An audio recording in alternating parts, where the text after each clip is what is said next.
Welcome to the RPG Goblin. In today's video, we are going to be talking about why one-page RPGs are a really good way to introduce new players to TTRPGs or people who only play D&D to play other TTRPGs. To start this all off, I first want to say, I feel like always the caveat when people, are into D&D and, other TTRPGs are brought up and hey, you can play these other games. A lot of people say, I don't want to learn a whole new game just to play it maybe one time or two times. That's not worth a lot of people's time. They don't know if they're going to like the game. And I feel like it's a fair reason not to try something out new, especially when you can see behind me, these are big books, especially compared to the D&D books. They're about the same size, and these are the rule books that you need to read through to learn the game if you want to run it, and still rules that you need to learn even from a player side. Even on the ones that are lower prep and lower crunch, there's still learning involved and effort that needs to be put in before you play it. A lot of people already know D&D. That's what they want to play because that's what they know. And so I think one-page RPGs are a great alternative if you're wanting to try out some new systems and you don't want the commitment of a long-term game or having to read a whole long book, and you want something that's easy to pick up and just play.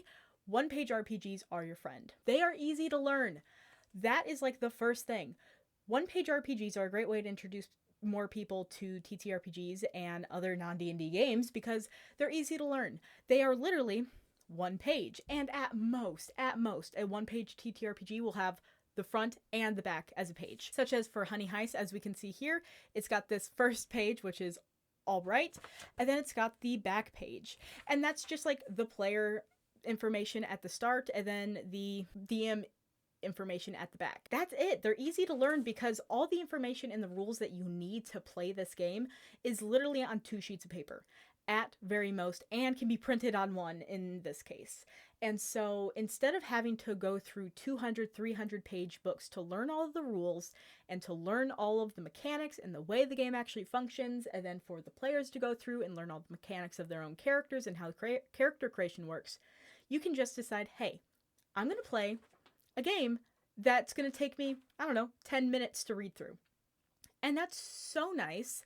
And you can always play D&D, but I feel like there are people who do want to try other TTRPGs, but they just don't know that there's options out there that are easier than, reading through all of Vampire the Masquerade to then learn and play that.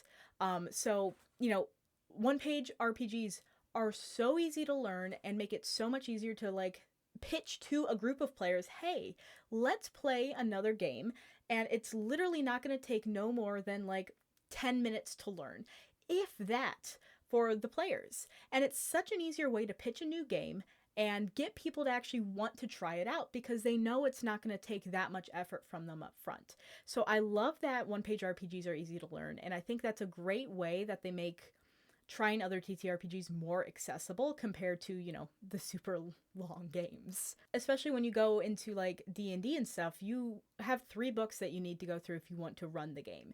And not every TTRPG is like that. There are some, as you can see on my shelf here, Land of Eam, that has 3 books.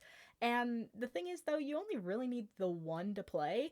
And for D&D, you need both of them. And so it's just a lower cost investment too, when all you have to do is get one piece of paper, which most of the time these one-page RPGs are free to even download, and you can just play it that way. Or they're $5 versus having to get a book that's $50. A one-page game, you don't really have to invest all that much to be able to play it versus other games where you have to buy a whole book or multiple. So it doesn't require a lot of time, and it doesn't require a lot of money to actually get into. And then, of course, simple character creation. So, a lot of TTRPGs have more robust character creation, and that's partially because you're playing this game for a longer time. But most one-page RPGs, you play in one session and that's it. And you usually never ever visit it again. That is then reflected in much easier character creation and makes the character creation super easy and simple, with usually offering roll tables for you to actually pick your character options. For example, in Honey Heist, where literally you roll the type of bear that you are, you then roll a hat that you have, and You can randomly roll your roll, and that's like it. That's really all you need to do for Honey Heist to actually prepare for this game as a player. And so again, that also means a super low time commitment for the players to actually get into it. If you say, let's play this new game, and it only takes like a minute before we actually play to roll up characters, I feel like it's so much easier for a player to agree to that versus, all right, let's learn a new system, let's learn a new book. And so, for those long-term games, yes, it's good to go with something you're familiar with, or have everyone agree to something that you're going to all learn together, like a actual game that you're going to all learn together. But if you're just wanting to like try out a new game, a one-page RPG is perfect because you can just try it out and all of the commitment is so low. So I love it. I love it. I love it. I love it. I love it so much. Especially because like I've played Honey Heist several times now. The first time was with a group of people where part of them had never played a TTRPG outside of D&D before. And they loved Honey Heist. They thought it was so much fun, and they thought that it would be fun even before they played because I showed them the 2 sheets and they got to read through it and be like, oh my gosh, I want to be a bear and I want to have cool hats and all of that. Like, this will be so great. And so they got super into it because it was so simple to get into. And the second time that I ran it was with a group of players who had already really played it and also like, played other TTRPGs. But it was just like a thing where it's like, hey, let's play Honey Heist. And we got to like just play the game like super instantly with zero prep because like the players just made their characters right there. And then that kind of leads into my next thing because one page RPGs don't require much prep to play. Not only is it on the player side, but also the GM side. Because I've run Honey Heist one time where I actually prepped the scenario, and then the second time I just randomly rolled from the pages because again, most of these games, if not all, have random roll tables where you can roll a random encounter, a random adventure, a random scenario, something that you can play through right there. And it'll give you twists, and it'll give you bad guys, and it'll give you, the actual setup of it, and it'll give you sometimes even an ending. And I think that is so much fun because, again, it makes it easier that, hey, maybe I don't want to run my campaign session today. Maybe I'm exhausted or I, haven't been able to get the prep work done for it, but I still really want to play something. Why not just play one that, it takes literally 3 seconds to roll up a whole encounter, and then you can just play that. And so I've done that with Honey Heist where I did a random encounter. And it was super fun. And it ended up with our honey badger absolutely betraying the party. And it was awesome. It was so awesome. And I didn't prepare for any of this because I didn't know what it was going to be at the beginning. So one-page games are really great at, having no prep so that they're easy to run as well. So even if you are the person running the game, you still don't have to learn a lot. You still don't have to go through rules and pages of stuff in a TTRPG book to actually run it. You just have to roll a few dice and boom, you can run the game, and then have players that also roll a few dice and then they can play the game. So I just think it works super well to just like make it easy to get into. Along with that, even my brother, who's only run one D&D game in his entire life, decided to grab up The Witch is Dead by Grant Howitt, which here is the game itself. It's very cute. I colored on mine because I played in that. And also Honey Heist is by Grant Howitt as well. Both fantastic, goofy, one-page RPGs that I would definitely recommend and will link in the description below. But The Witch is Dead is all about avenging your witch. You are the familiars of a witch, and a witch hunter killed your witch, and so you are going to avenge her and try and bring her back to life. And you do that in the game and play as these familiars, which you can, again, roll up what your powers are, and then even the type of animal you are. The stats are super easy. The mechanics for rolling is super easy to learn.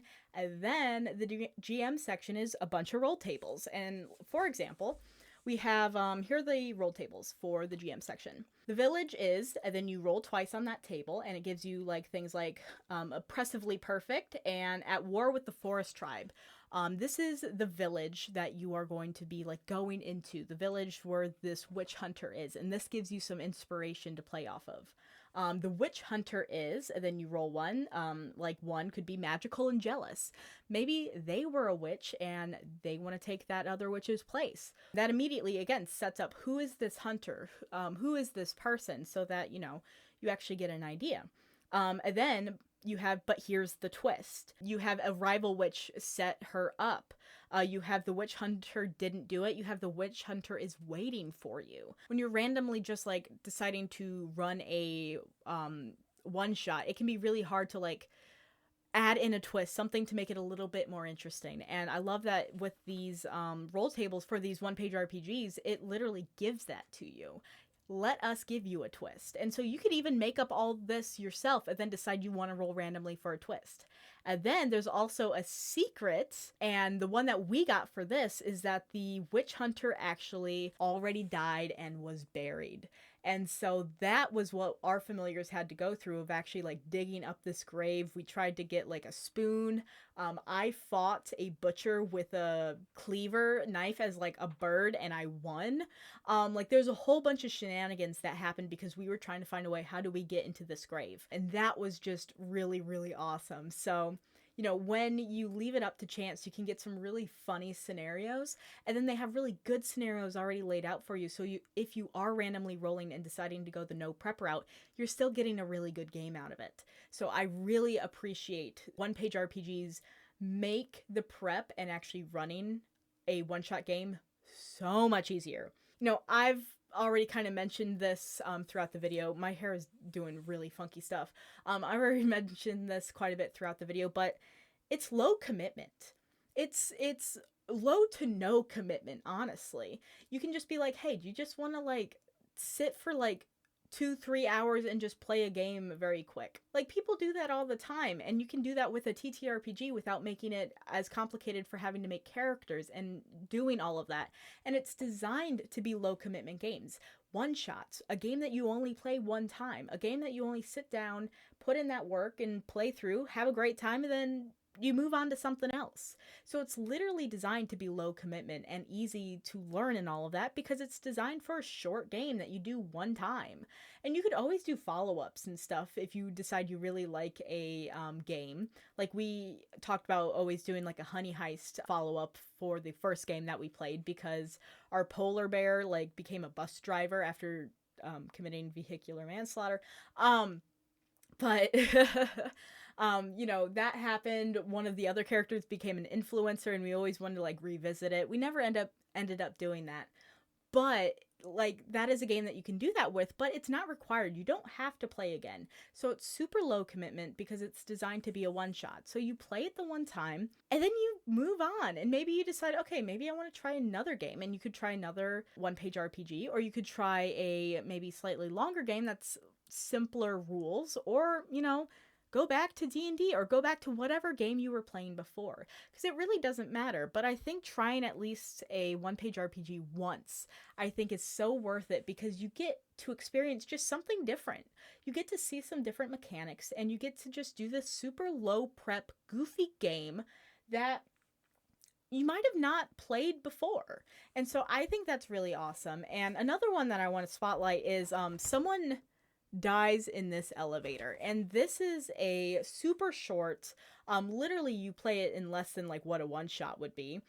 This could be literally 10-20 minutes long, and it's literally just a short improv, like spoiler driven RPG where the whole thing is someone dies in the elevator that you're in, and you just kind of see how that happens by responding to situations. So it literally has this whole list of like, you know, you're in the elevator, let's find out which one. And then it's a whole list of a bunch of different kinds of elevators. And then you deal with what that elevator is. So like the first one is an elevator to the moon. So it just sets a scene, it sets a tone for like who these characters could be and all of that. And then, you know, let's find out who or what else is in here. Have ones like a ghost who is afraid, Dracula asleep, hanging upside down from the ceiling. Then you also have the dice roller's long lost twin, thought to be deceased.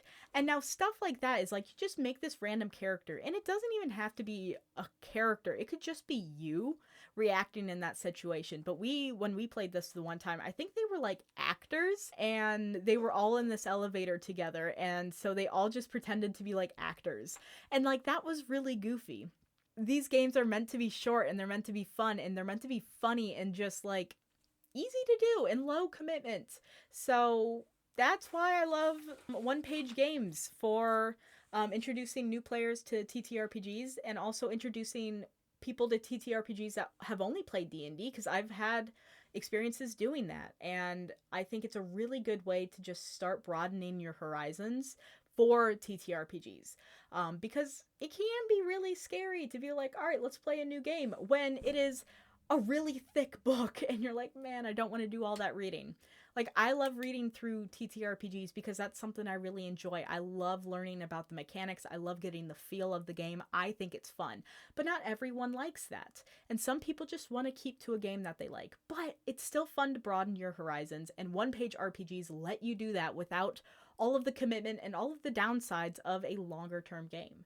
So, yeah, that's pretty much it for today. So if you enjoyed, make sure to like and subscribe to the RPG Goblin. I make TTRPG content that is specifically focused on like exploring non D&D TTRPGs, talking about mechanics, doing book flip throughs and stuff like that.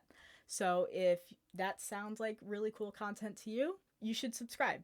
So yeah, that's going to be it for today. All of the games that I mentioned during this whole video, I'm going to have links to in the description so that you can go check them out and play them. So yeah, that is it. So goodbye.